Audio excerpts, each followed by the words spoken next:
Good morning, Your Excellency, and welcome. Good morning, Hala, and thanks very much for having me here. Pleasure, Your Excellency. Your Excellency, one of the things which caught my attention when I was reading your profile is, apart from your extensive experience in international development and diplomacy, it's the humanitarian side.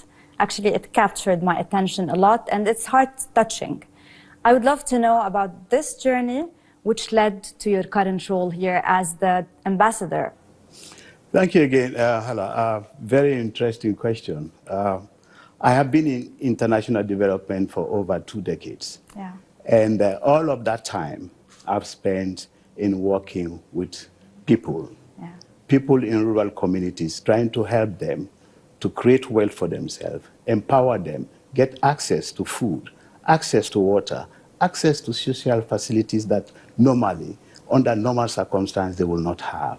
And so I've worked with them to that level, and I thought that having worked with them for over 2 decades, I should be at a level now where I should be able to influence policies, influence actions, that will help them at the top level to trickle down to them down there. And that's how I was interested in becoming a diplomat and an ambassador, so that I can work with international leaders at the international level, global platform, to address issues affecting humanity. And I believe this is the key of success, when you feel and live what people need and their necessity. And then you are in a position where you can influence and decide in order to help it. So you felt it, you live it, you helped it on the ground, and then now you're deciding to influence that. That's a nice combination, Your Excellency. Your Excellency, one of the things you told me now before we started, to memorize your family name, say. So we see and we say. And one of the things which also strikes me always in terms of media and news, despite I am in the media space, is there are stereotypes sometimes for countries, for describing certain continent and all of that. The focus is on certain angles which doesn't give justice to the countries. So what we see is not always what's said. I want to see Sierra Leone, and I want to hear about Sierra Leone from your eyes. What is Sierra Leone? Perceptions have always affected our thinking and our desire to do things differently. Yes. Because we stick to them. Exactly. And that's what has affected many countries, and Sierra Leone is part of that. Yes. But I want to tell people that Sierra Leone is one of the most beautiful countries that you can visit. Yeah. It has the best people you can think of. It has natural resources.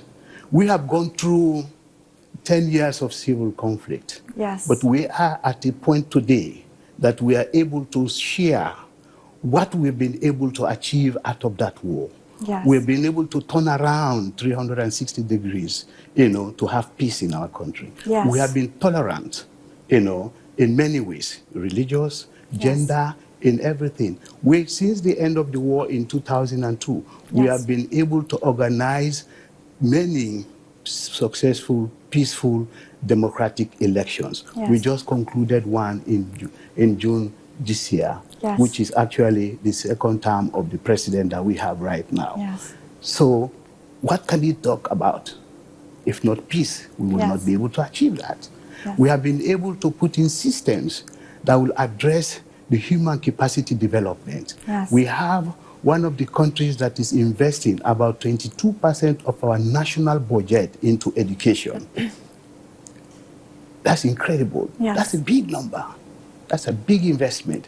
Yes. In investing in people is the most important